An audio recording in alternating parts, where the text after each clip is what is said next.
We are lucky enough to be joined by Cathy Olson tonight, who's going to give us a presentation on caucus, precinct caucus, and how to attend and why you should, and all of that good information. With a slice of convention. Yeah. Oh, okay. Good. That's like dessert. Yeah. Convention's important. So, alrighty, take it away. Okay. Thanks, everybody. For any of you that I don't know, Cathy Olson. I am currently the chair of Senate District 33 DFL, since caucus and convention are really party activities. So they are, the way in which we select candidates and get grassroots input to form party platforms. So they actually are really political party activities. So I have some slides to share. So I think I will just go ahead and put those up, but feel free to jump in anytime and ask any questions. Things are a little bit different this year. I'm just going to share my desktop here and put this up. Because we are in a redistricting year, things get a little bit complex. As I think you probably know, because we do a census every 10 years, we also need to essentially rebalance our districts. So redistricting, you could just consider it rebalancing. So our intent is to have equivalent representation. So I'm just going to go ahead and put this up here. And it'd be nice. PowerPoint, it's not always nice. So essentially, we have just a little bit of an overview as to what's different in 2022. Redistricting happens this year. So this will change pretty much every Senate district line. And most likely, most of them will be renumbered. So if you have learned your Senate district number, it is highly unlikely it will survive redistricting. So they will renumber. Every once in a while, you end up in the same number, but most likely not, but that's okay. Caucuses will happen in our current Senate district alignment. So you will go to caucuses in the same alignment as you might have done so in the past.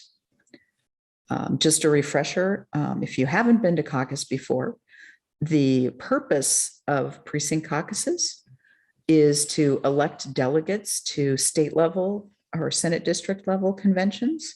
That's where we endorse candidates for state legislature, so the House and Senate candidates. We also elect delegates to county conventions, the Hennepin County Convention being probably be a pretty significant convention this year. We propose and adopt resolutions, and the resolutions really are the way in which we can influence the party platform. And platforms shift over time as values change, as issues change, and this is really the way that people can have a voice into making that change happen. We elect precinct chairs. Precinct chairs essentially are leaders for their local precincts. It's a 2-year gig. And so we encourage people to step up to be able to provide local leadership at a precinct level.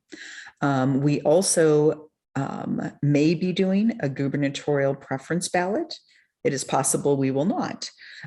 So that would essentially, unless someone else files to challenge Tim Walz for the DFL endorsement, it's a little bit likely we will not do the gubernatorial preference ballot, if that makes sense. Then the fun starts, because redistricting will happen between caucus and convention. The simplest form is if redistricting is determined by March 7th, then our conventions will happen in the new configuration. And then we will give instructions to all the delegates that were picked at caucus as to which convention they should go to. And then candidates will be endorsed in conjunction with that new alignment. So obviously we can't endorse candidates for a district they won't be representing. So we really need to do that with the new district alignment. And then all other convention business will happen at that convention. And that means we elect delegates to the congressional district and state level conventions. We elect party unit officers, and then we vote on those resolutions that came out of caucus. And just little complexity in the unlikely event, and I say unlikely, people are assuring me it'll happen. If we do not get a redistricting decision by March 7th, then we'll actually hold 2 conventions at the Senate district level. One would be in our current configuration to elect delegates and vote on resolutions. And then the second one would be held off until redistricting happens to be able to do candidate endorsement. So that's it's a little bit of a mouthful, but that is what is different for 2022. Only happens every 10 years. So 10 years from now, you'll try to remember what happened and you won't remember. And as I said, feel free to ask questions if you have it. So the key dates, the caucus is February 1st, and that's a date certain. That's when they have to happen. Starts at 7 p.m., registration at 6:30.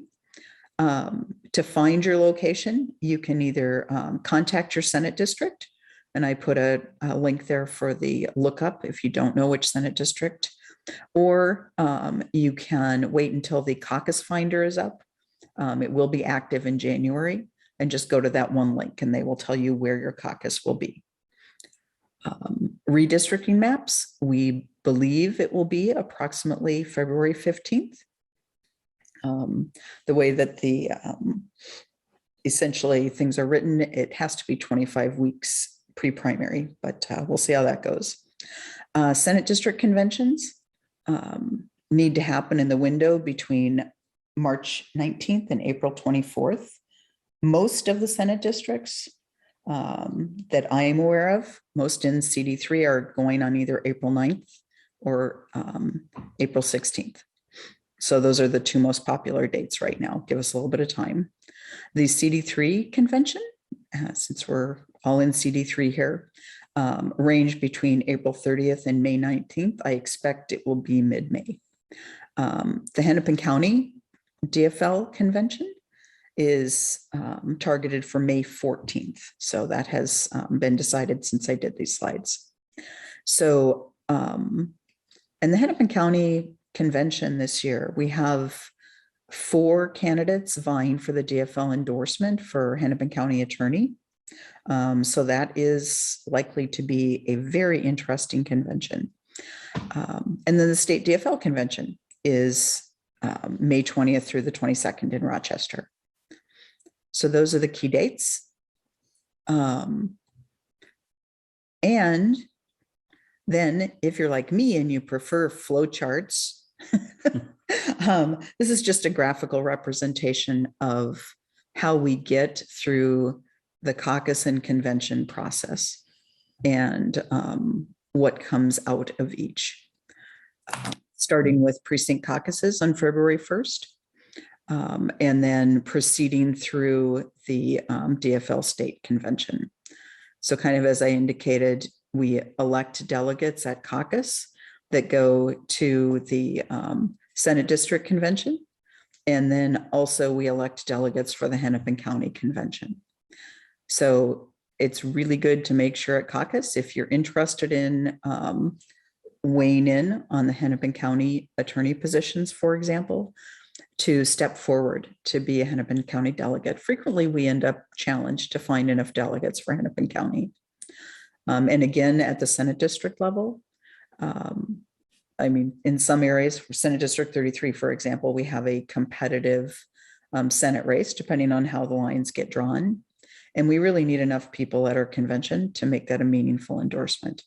So we encourage people to participate.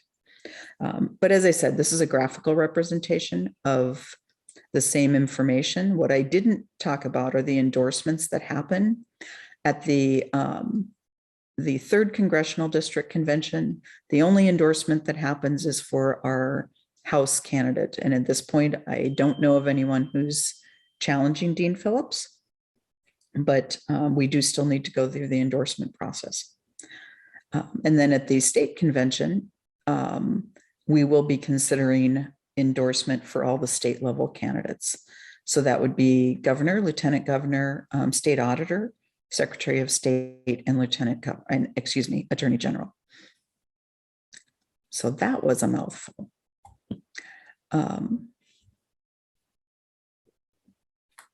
And then again, the things that happen at caucus, we pick our Senate district level delegates, pick our Hennepin County convention delegates. Hopefully you get to meet a bunch of candidates. And, pretty much everybody running tries to get representatives to the different caucuses. Precinct chair, vice chair elections. I mentioned that those precinct chairs end up being local precinct leaders, and it really is an essential position to help us organize at the local level. And then resolutions. People can volunteer as election judges, and we will forward those to the appropriate people. And then preference ballot for governor. And don't forget to have fun. We love having fun. We're supposed to have fun at caucus. And this year in particular, we're certainly with COVID concerns that people have. I expect that there will be a fair number of people that would like to participate, but are concerned about being in a room. I know we'll try to take all precautions that we can for those that are in person. But if someone can't attend for family plans or they're not comfortable, we do have a way for people to participate as an absentee. It's called a non-attendee form. And essentially you can fill that form out. This is actually an active link. And I think, Dave, you provided this to people. I did not. We can provide it to you. Where you can get instructions on how to do a non-attendee form and a link to the non-attendee form. You can actually ask to be a delegate or an alternate to your state or to your Senate district convention, and then your precinct will vote on that. So essentially, they'll consider everybody that's in the room, plus all of the non-attendee forms that they get to pick the delegates and alternates at caucus that night. You can ask to be on a pre-convention committee where you get to help plan conventions. You can ask to be a delegate or alternate to the Hennepin County Convention. You can request or indicate that you're interested in being a precinct chair or vice chair. You can also submit a resolution attached to your non-attendee form. And it's always great to fill out your resolutions in advance anyway. And there's a link to the resolution form itself. So if you come with your resolution filled out, that would be a great thing. About the only thing you can't do that you would be able to do in person would be a gubernatorial preference ballot if we did it. And the non-attendee forms do need to be signed and returned, typically to your Senate district chair. And you can do that by either scanning them and emailing them or actually send them in the post.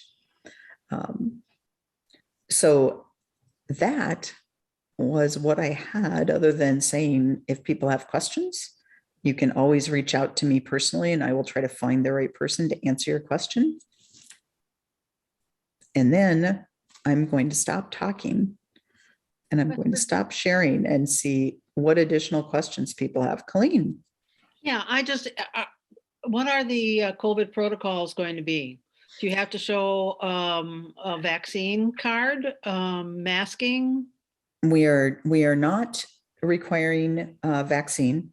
So it's not there will be, basically people say they're following, state guidelines. We intend to mask at our site. We'll try to spread people out as much as we can. So I think it is fairly logical that you would find masking and as much social distancing as we can. I do not know of anybody that is trying to impose a vaccination requirement. We had social distancing at the last caucus just because there were so few people there.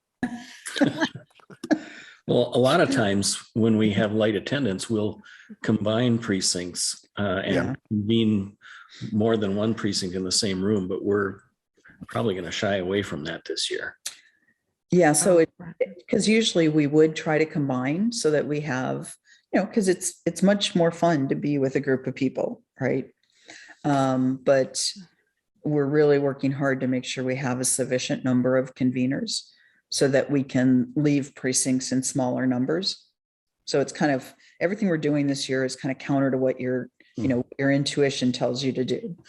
It is worth noting that the caucuses are in separate rooms or distant places in a giant room, as opposed to a convention where everyone gets together and agrees on each other. So they're different. That's true. We reserve a room for basically every precinct that we have. We have 39 precincts. So 44 does that too. Yeah. So that's, and in a non-presidential year, the turnout is typically relatively low. Which is why, I'm doing the opposite of what I normally do. I normally, really try to recruit people to come in person because it's a lot of fun to have a lot of people there. And I kind of usually offer the non-attendee as kind of the path of, final, well, if you really can't come. But this year I'm really trying to make sure people know that they have the non-attendee path and really encourage them to use that to participate if they're uncomfortable being there in person. So I'm, mainly I want to make sure our conventions have a sufficient number of people. Is it going to be difficult though? You send in all your forms, but somebody has to vote on who actually goes forward. So whoever shows up gets to vote. So if you really, really want to go and you want to make sure you get chosen, it would probably be good to be there. Yeah, I mean, those in the room will always end up having preference. I mean, that's just kind of the, I think it varies a lot. If you were doing this, if we're talking about a precinct in South Minneapolis, a DFL caucus in South Minneapolis, I'd show up. You better show up in person. There's a long line of people who want to be delegates. Right, you might have to make a speech or something. Right. Very logical. Well, and this year, I mean, we, depending on how, on what happens, but at caucus, I mean, we have 2 Senate candidates, right, that are vying for endorsement. So I would expect that they will each try to get people to come to caucus to sign up to be delegates. My district has an open seat. Ryan Winkler is my representative, and obviously he's trying to move to a different position. So, so far I only know one person, but I'm sure somebody else will, throw their hat in soon. Yeah, this is a good place if you got a burning issue. Like I work with American Promise, I have environmental issues, I have veteran issues I'm concerned with. I usually come in with three or four resolutions that I'm trying to get in, and I even shop them to other people I see going into other caucuses. So I'll have multiple of them written up, and I see a friend from another precinct in the same area, I go shop that over to him and say, hey, can you introduce this in your precinct? So the more precinct your resolution gets introduced in, the better chance you have. Yeah. And not if it's only introduced in one precinct in all of SD 33, it's probably not going to make the cut at the Senate district level. And not only more precincts in your Senate district, but if you can spread it around to other Senate districts, your odds go way up of it getting into the state platform. There's actually a minimum, you have to meet a minimum requirements in terms of how many places it ends up. Yeah. When I'm with the environmental caucus as well, and we're coming out with our resolutions. We have them ready if anyone wants them. There's 15. Want them? I'll send them to you if you want. Okay. And it's actually on our website. And what we are going to do is put the resolutions on the PDF on the forms. Oh, yeah. I'm ready. and then we'll give, so you can hand them to other people that you know. And what I'm going to suggest to also people, because I know Kathy, you have a comment on this, but at least in 44, we welcome tabling. Most districts do. So I don't know, should MN03 table at a couple of these? I mean, you think about it, who's walking in the door, walking past where the tables are, potentially to a convention, and they could pick up, if the environmental caucus had we're not doing this, I don't think, but we might do it. We might have tables at some conventions, at some caucuses, I should say. And we'll have our resolutions there as PDF files, so people can pick them up and bring them in. We did this with a local climate group, Northwest Metro, tabled in 44 2 years ago. And we got really great success on our resolutions. They got introduced in several places. So tabling as an organization, candidates table, is something to think about. And that's a place to, I think, get membership maybe, or get people to know that to remember or know that we exist. Depends on your district as to how welcoming they are to tabling, or how they're set up, whether tabling is even worth it. Depends on the architecture. 44 is in Hopkins High School, and there's a long hallway you walk down, and the tables will be along the hallway, and there'll be lots of room for people to hang out and pass through slowly and talk to each other and so on. Yeah, and I would say that, each Senate district has some different practices for what they will do. I would say that, given that it is a party activity, anyone who wants to table would at least need to be aligned with the party platform. So let me give you an example. If the gun owners caucus wanted to table at caucus, I would say no. For their own protection. They're scary. Somebody's protection. If you've ever been followed by them at the Capitol, Yes. they're a little creepy, but That's very true. That's very true. I'm in charge of tables at 44, so I will let anyone in that I like. yeah, well, it's pretty It arbitrary. won't be the gun owners, but yeah, it's mainly candidates. But Indivisible would be welcome at 44 if they set up there, or a community caucus of the DFL would obviously be welcome. Right. So I'm just saying it's a pretty, this is one of the events. It's one of the things that we do that truly is a party event.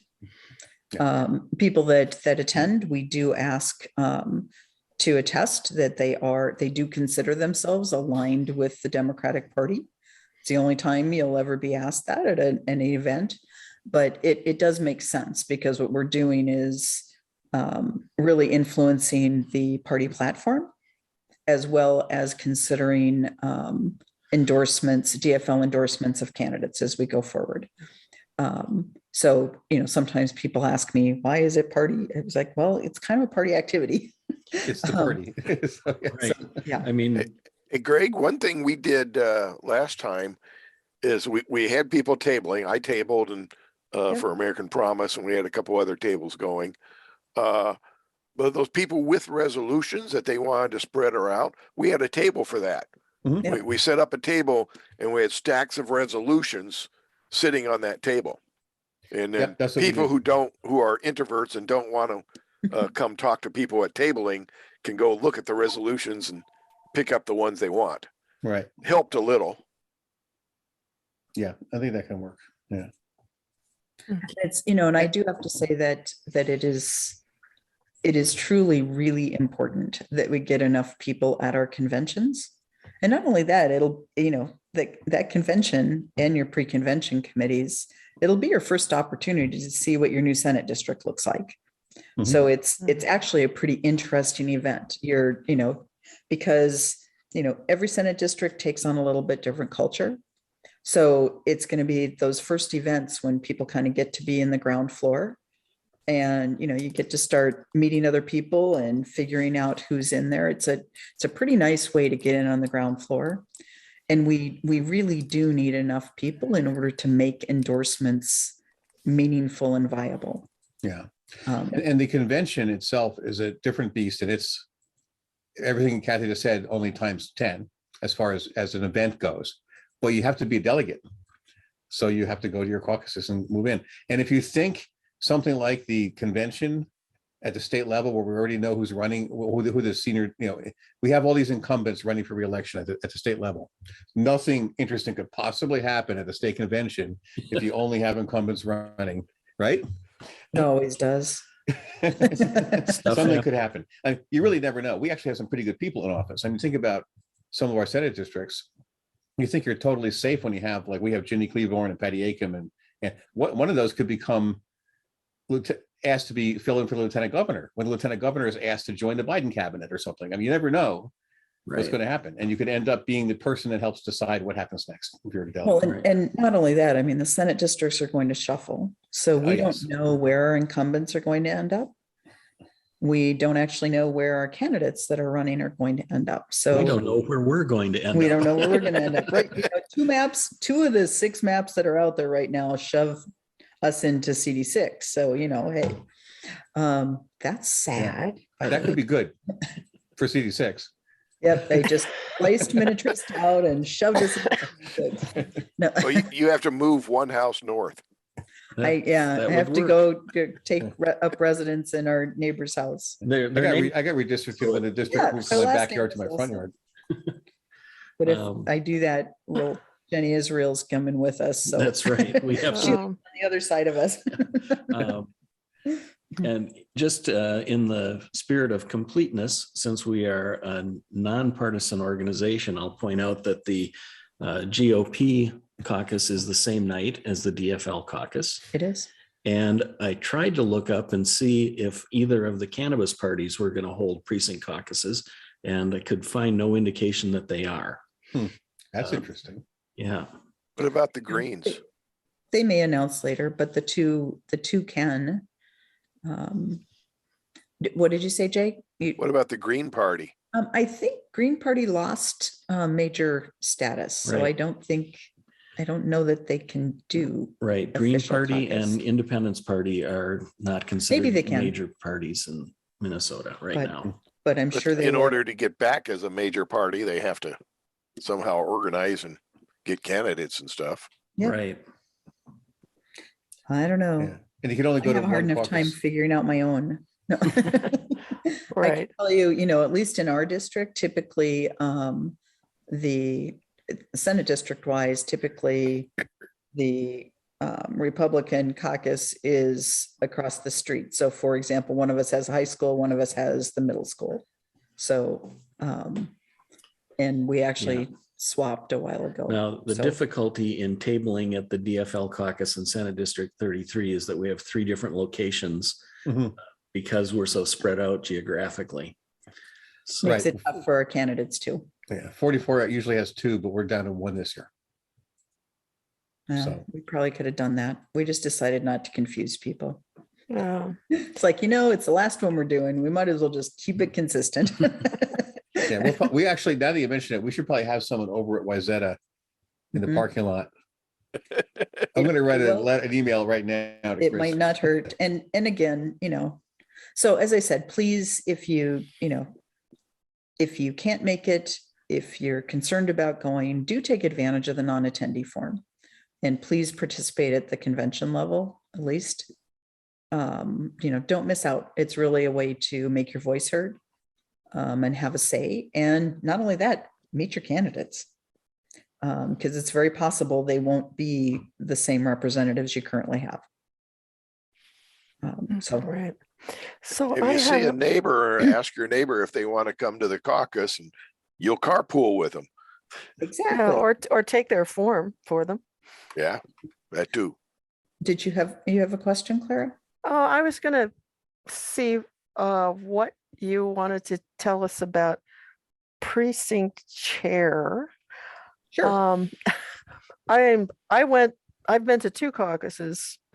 The precinct chair got elected and I never heard a thing from him again. So I don't know what the job is. I will be happy to tell you what the job is. And I thoroughly encourage people to step up to that position. It is a very important position. So the precinct chairs, the philosophy is if you take a look at our district, for example, we have 39 precincts. What our objective is to have a precinct chair for each one, and hopefully to have a vice chair or a second vice chair. And the intent is for those individuals to be essentially a leader for organizing at the local level, and to do outreach and to try to, increase the number of people that we have involved. If you think about it at a really elemental level, let's say you're doing organizing and you've got an event. We've got a parade, and we want to get people to the parade. If one of us, say our event coordinator, if I'm putting it together and I'm trying to get enough people there, you're running around, trying to get enough. If I have 39 people, meaning precinct chairs, if I reach out to them and say, you know what, can you get 2 people to sign up? If you think about, 39 people getting 2 people times 2, that's a darn good parade unit, right? And you spread the workload out. And that's not a big ask of a precinct chair, right? Find 2 people to come to a parade with us, just 2. Even if you find 1, I'll be happy. So that, part of the purpose is to spread the load and to be able to get to more people and to get more involvement. It's a great way for people to learn, and particularly during an election year, they could be the person recruiting more volunteers for the candidates, even coordinating door knocks locally for a candidate. It can be a really exciting and active position. It really depends on how much that person is willing to step up, and how good a job we do in reaching out to people. It'll be a little bit strange this year because, and I'm going to just basically write a generic, thanks for being a precinct chair, your new Senate district chair will reach out to you, because, we're going to shuffle. So it doesn't make a lot of sense to do an organizing event in our old configuration. But honestly, if we can encourage people to do it. So if you're at your caucus and people are kind of looking around, please be an advocate to encourage someone to step up. Honestly, it's actually how I ended up getting involved. Denise Knights, who was, one of our previous House candidates, was running caucus, and she looked at us, and said, "Hey, you guys need to be precinct chairs and vice chairs." Okay. And me and my perpetually responsible deal, I'm like, okay, well, what am I supposed to do? They say I'm supposed to go to this committee meeting. Yeah. Okay. And Yeah. The first central committee meeting after we became precinct chair and vice chair, Kathy's like, I have to be out of town on a business trip. You have to go to the central committee meeting. All You're the required precinct to go. chairs are supposed to be there. Well, I was the only one who showed up. he was the only precinct chair on that. And that's actually a good point that you said, Kathy. It'd be great if the precinct chair got 2 people to come with him. Actually, Yes. it'd be great if the precinct chair themselves even showed up to a thing. And Because there's a lot of them. You have 39. Yep. And every precinct has a vote on the central committee. Yes, they do. Yes. If every precinct chair showed up in the central committee with the same idea that was different than all the other people had, they would win. Yep. Yes. They could take It's over the world. perk is you get to be a DFL insider. You can go and vote in the central committee. And you know what? You can have a lot of sway. Yes, you can. So it's but seriously, it is how we ended up getting involved. So, and then Phyllis got redistricted into 44 and she made me do this. That's my story and I'm sticking to it.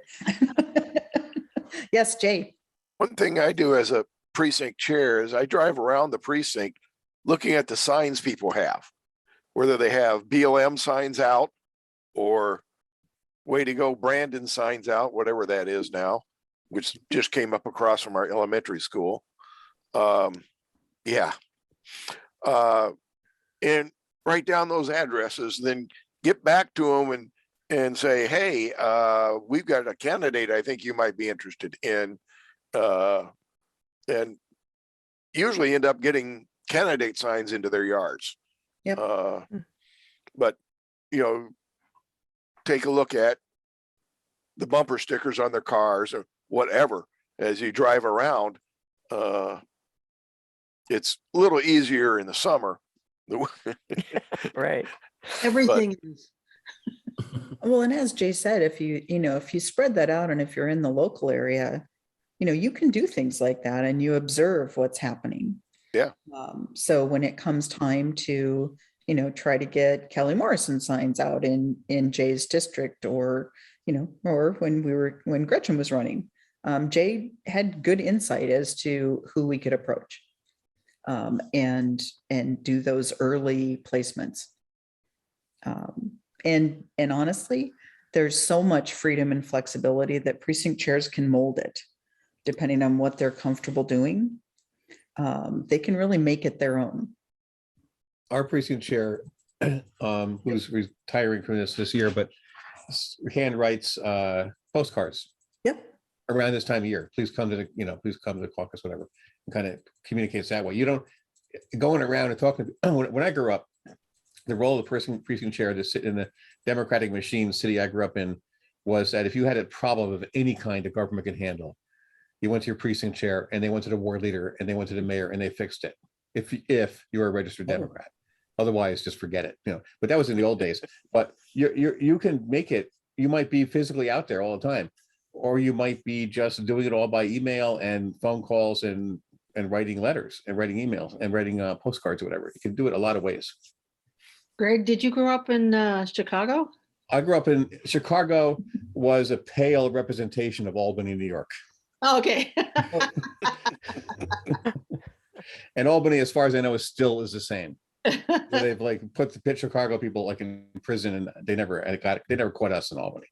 Yeah. Well, and like everything else, I mean, this is an experienced group of people. Sometimes all somebody needs sitting in the room, because people will come and they may be their first time doing anything. Sometimes all they need is for someone to encourage them to step up. And it's not a scary role. And there are people to help. And anybody that raises their hand, we will find something for them to do. It's not a problem. There is Okay. another role that's worth mentioning, and that is the caucus precinct chair for the caucus meeting.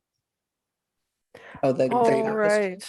Now, so somebody who runs the meeting, the convener is the name of the person that starts the meeting at 7:00 p.m. on caucus night.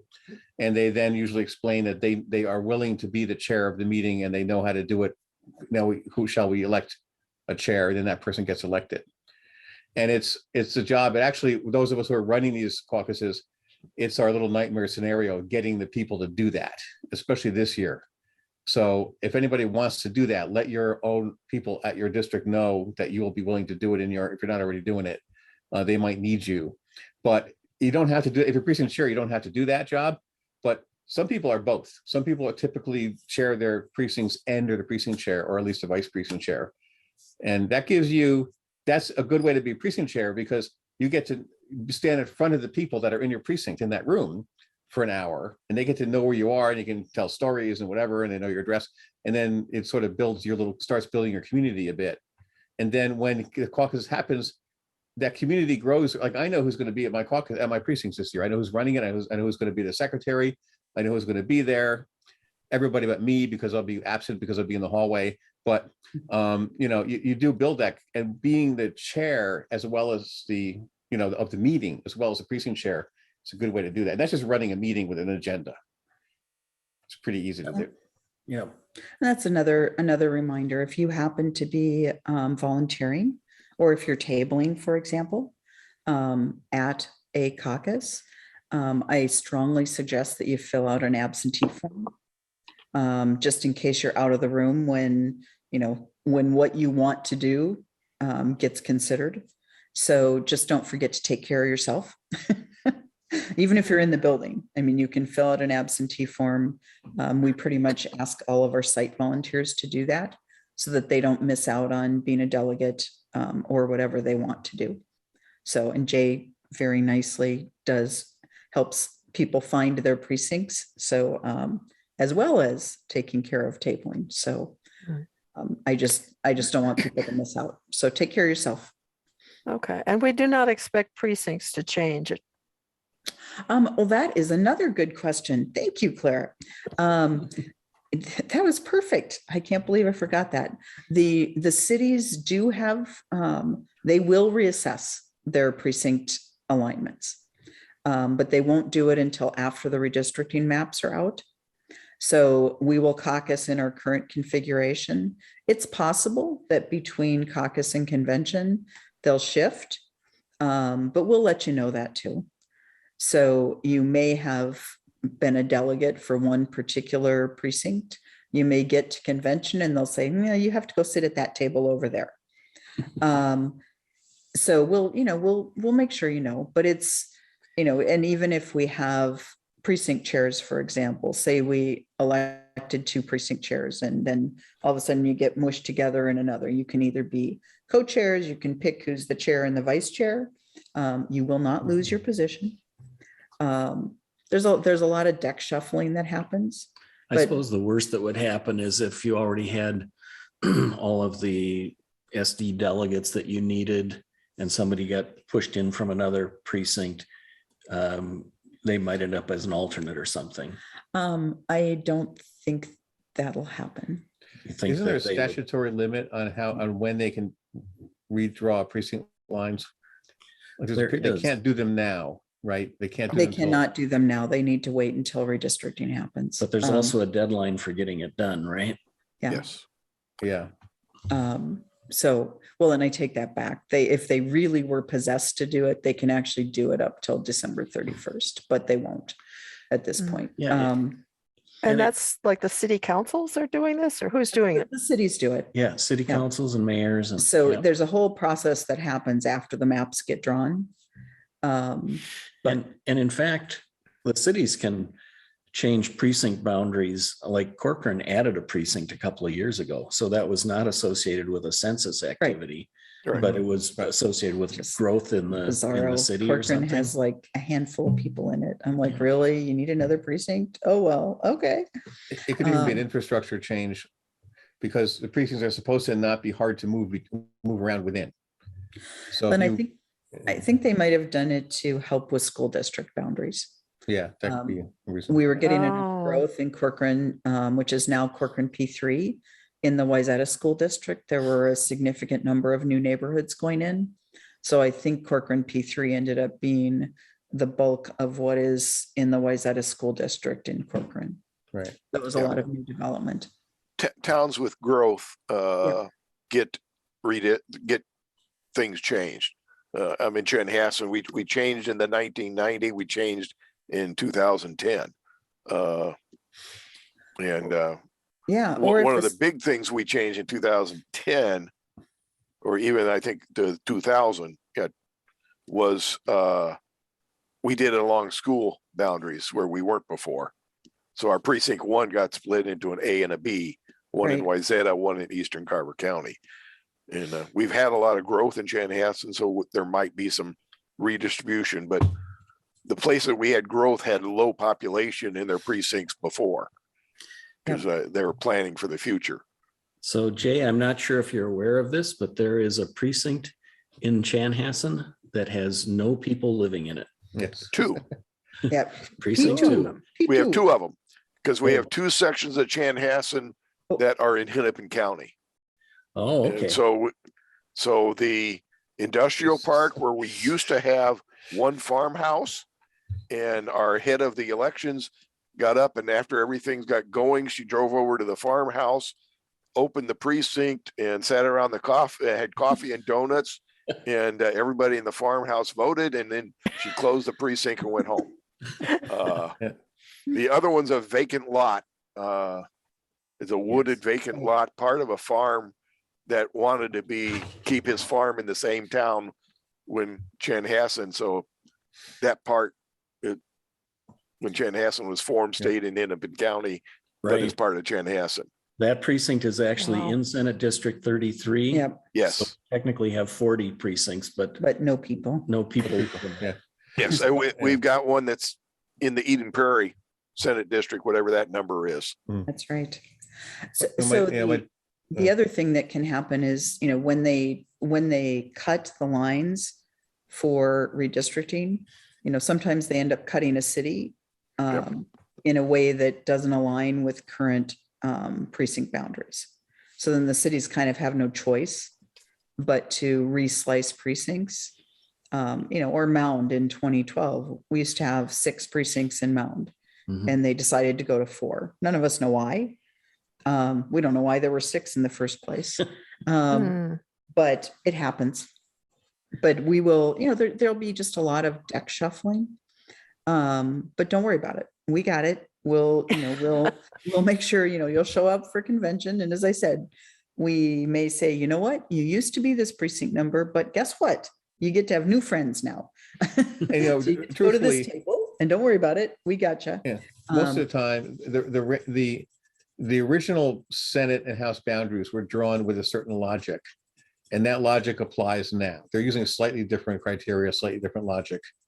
So the blobs that are Senate and House are going to, since they follow the same logic and meaning we want to not divide a city into 5 Senate districts. We want to keep it 1 or 2.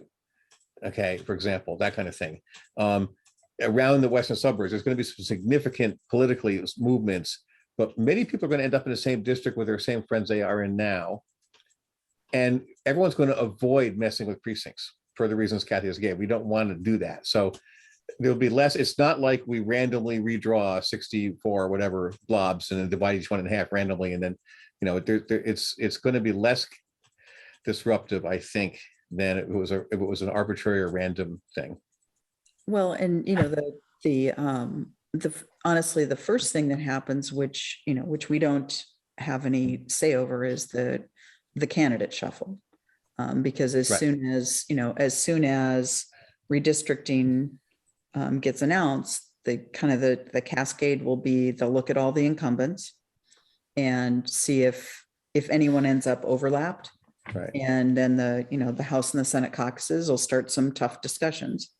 For example, let's say 2 incumbent House members end up in the same district, but they actually need a Senate candidate. The discussion could be, would one of you like to run for Senate? Right. So you may see some shuffles that you might not expect. The second cascade they do is they look at all the candidates that have declared and figure out where they all are, and if there are overlaps or if they've got, opens, and try to settle everybody out. And obviously anybody can run that wants to run. So don't assume just because 2 incumbents get drawn in the same district that somebody's going to bow out. So you may end up with an endorsement challenge that you didn't anticipate at this point. Because 2 incumbents have every right to vie for the endorsement. Right. So that's why I said I really encourage people to please sign up to be delegates. It might be a very different convention than you anticipate. Yeah. And then the next thing will be where there are opens. So a new district gets drawn and we literally we didn't envision needing House candidate, for example. And so we start a big recruiting process again.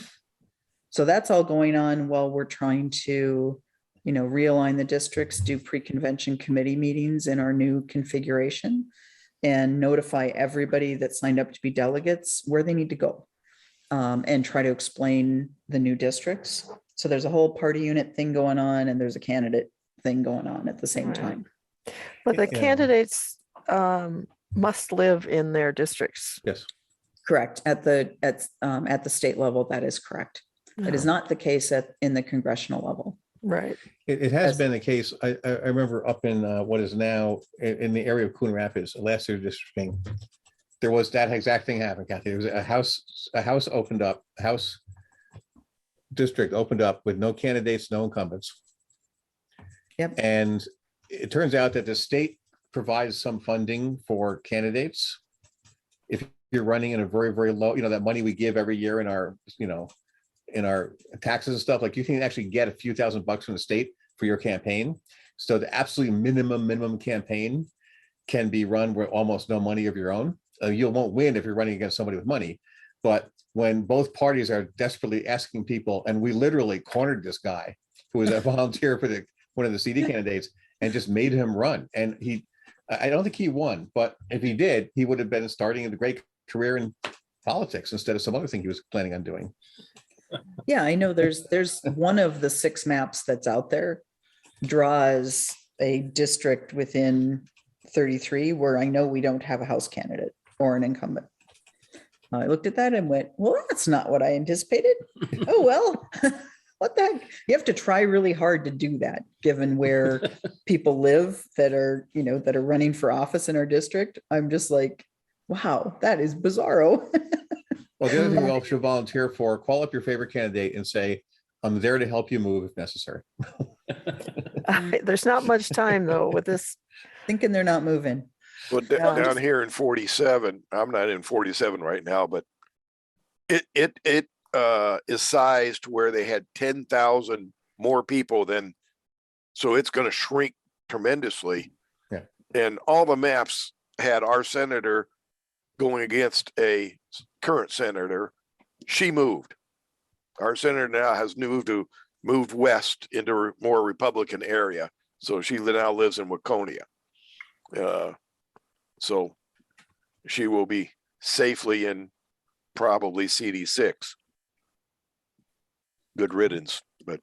So, and I guess patience is good. Ask a lot of questions. There's going to be a lot of change, but it's a great opportunity to, get in on the ground floor and to influence things and to meet some new people. It's just a big organizational shuffle. Yeah. So. And those of Did us, I hear you say this will be the last one? No, every 10 years. 10 years. Well, every 10 years we redistrict, Yeah. Yep. but I thought you were referring to caucuses. Oh, no, what I was saying is for all of our current configurations, it will be the last one we do as our current Senate district. Right. Got it. Right. Got it. Right. And for those, everyone here who's a director or officer in the Democratic Party, none of us have said anything about boundaries or redistricting at this meeting. Correct. Nothing about boundaries has been said, specific boundaries. Yeah, we have no opinion. We have no opinion. And actually, and honestly, we don't, right? I mean, you can't have an opinion about this. Well, what good does it do you to have an opinion? doesn't do You you have any no good. say, so. We have no No say. control, so we, None of us are judges or legislators. And I mean, I have an opinion. I would like to move back into Plymouth. I want you to be in our district, and I want it to match better with the Wayzata School District. As a citizen, I say that. We're way out of whack with the Wayzata School District and the boundaries of the Senate districts on this side of it. Yeah. so the School interesting district thing- boundaries are out of whack by themselves. Oh, Right. yeah. So Minnetrista has 4 precincts and 3 different school districts. And Mound West Tonka has 2 of the Minnetrista precincts, but the high school is actually in Minnetrista. Now, if they take Minnetrista out of our current Senate district, everybody else who goes to Mound West Tonka will be crossing district lines to go to high school. But Oh, well. And I don't care about that. I care more about the people running for office. Yeah. That's where it matters more, because it just gets so confusing. It I does. mean, Yeah. Well, and We'll you know, figure it out. Greg, you said earlier they don't like to split up cities, but Plymouth has 3 Senate districts, yes. They which is start- one of well, the reasons I'm not happy. you can't control how many districts go in a city. If the city has 3 times one district, then it's going to have 3 districts in population. But you can control whether or not it could be worse. The western boundary of 44 could just be a little bit east, and so Plymouth has 1 more. It could easily be Yeah, that's worse just than true. it is. which is how it used to be 10 years ago. Was it? Yeah. Because Yeah. the part west of 101, like where Phyllis Richardson lives, Mhm. was in Senate Used to be District in 30. Right. Okay. Yeah, and we had part of Minnetonka also. So Yeah. So Uh, when they find a boundary, they try to follow it at least a little bit. When they're we'll see. All the maps are very different and they're very interesting. Sometimes it's hard to find a rhyme or reason for a particular map, but eventually you get to something that you go, oh, now I know why they liked this map. So the Minnesota House Redistricting Committee voted on Yeah, they're done. their They're map today. Yep. And so that goes to the House for a vote. when And the they Senate has done nothing. Senate's done nothing. So when But they session put out a map. in the January, then the House will vote on that, right? What did you say, Jay? They put out a map, at least. The House did? Senate, the The House did. Torkelson put out a map on That's the- Monday. That's a House. That's a House map, though. Torkelson? Yeah, Yeah. Oh, yeah. It's Yeah. the Oh, that's right, he is. Republicans, it's a Republican House. a Version. Republican House map. Okay. Yeah. Which No, did- it which was did not- confusing, Jay. Yeah, which did not make it out of committee. No, No. they voted it down. and- Yeah, he published it, so- but is it a he? I don't even know. Yes. Um, Yeah. So the Senate has, they're in no man, nothing. So we're sitting here at December 9th, nothing. yeah, I'm not sure what, are they I don't just know what their strategy is. lazy? I mean, I don't know. Now this way they can just complain. I don't know. yeah, well, They because said they will publish one by the 31st. Well, they did, but how does that, how does that do anything? No committee meetings, no public input, no. Oh, we'll see, To whatever. quote one of my favorite movie lines, ugly, stupid, lazy, I got them all. So if you want to be entertained, the 4 maps from the 4 plaintiffs in the court case are out there. They're all distinctly different. You can go check them out and go, whoa, what's that? so there's what, Watson's map and There are 4 plaintiffs, so it's Watson and then it's Corey, I think. Corey et al., Sachs et al., and Anderson et al. So Anderson, you should recognize Anderson. It's previous Senator Paul Anderson has a group. That's kind of the Republican world being heard from. They just posted their map yesterday. Then Sachs et al. Is pretty much, from what I can tell, and I know nothing about any of these, so I can just say this from looking, appears to be all Democratic leaders. And then the Corey et al., it's interesting. The Corey et al. Has indicated that their objective is to ensure that BIPOC communities are appropriately Yeah, represented. that's the one that Common Cause is. Yep. So Common Cause is with Corey et al. League of Women Voters is with Watson. So That's don't- interesting. it is interesting. I found looking at all the names, I actually found an interesting study of allegiance and common positions. So Yeah, it's very strange because I mean, League of Women Voters and Common Cause have been like this the whole way through. and they're split. Their maps are hugely different. So, and There's probably a strategy there, but I'm not sure what it is. But You if you're don't trying to know. do BIPOC in a state with such a white majority as we have in the state, that's got to be difficult to try to. It is. They did a little bit of a walkthrough, not looking at their maps. This is Common Cause, not Yeah. looking at their maps, but looking at a little bit of the what Ginny Cleavorn and Mary Murphy, is it? Yep. Yeah. Came out with. And they said, oh, well, at least in Congressional District 8, all of the tribal Yep. people are together. So, it's not enough to give them a huge chance at electing somebody, but it does try to unify that way. Other things that came out of that map, one of them they looked at, and I don't remember what the number was, but they're like, look at that one. It puts North Minneapolis and Kenwood together. Isn't that interesting? It's like, I don't know what they were trying to do there. Hmm. Well, it's very tricky. For one thing, to Jay's point, 50% of our state is in a very small percentage, population-wise, of the state physically. And that is where almost all the ethnic diversity is. So in a Right. sense, if you just think of it that way, there's actually a huge opportunity to address ethnic issues in half of our state. The other half of the state is, like Clara just said, is where the native tribes are mostly. And this House map does try to put Yeah. draw the lines But the- completely at the state level, a Senate level encompass a tribal group. But then the other question is, how do you do that? Like this North Minneapolis if I was representing the North Minneapolis community, I'd want to have half of my community in Kenwood and the other half in, I don't know, pointing out in some other direction, because there's a lot of people there. And if you can be in 3 Senate districts, you have 3 senators. Putting everyone in North Minneapolis in 1 Senate district gives everyone in North Minneapolis 1 senator. Sorry, you lose. It would actually probably have to be 2 or 3 senators. But the point is, when you, on one hand, if you concentrate it so that boundaries are drawn around these communities, the communities get more power because they can be better represented in their district.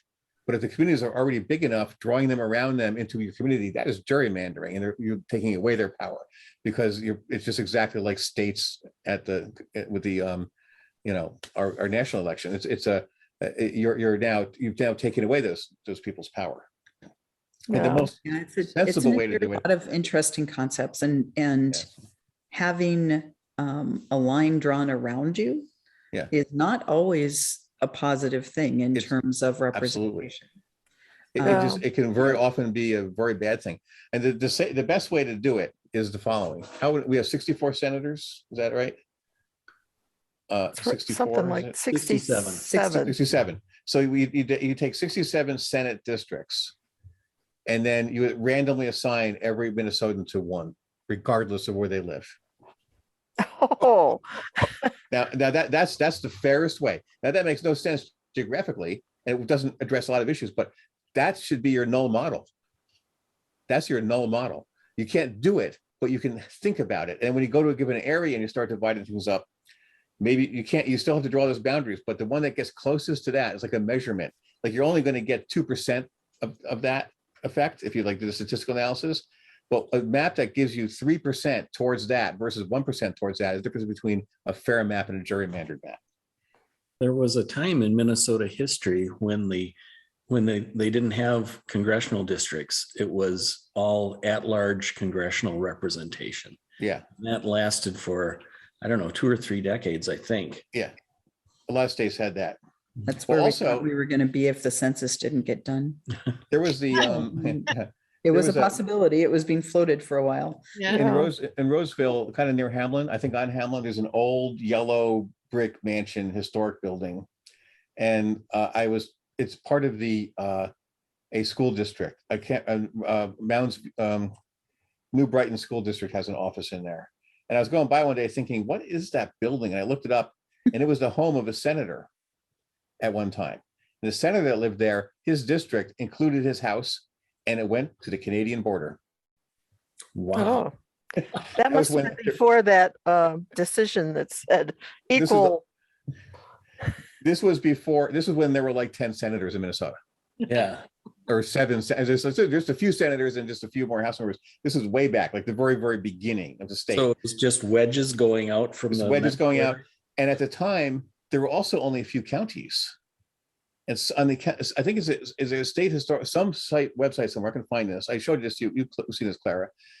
It's a GIF, a moving GIF thing that shows the counties.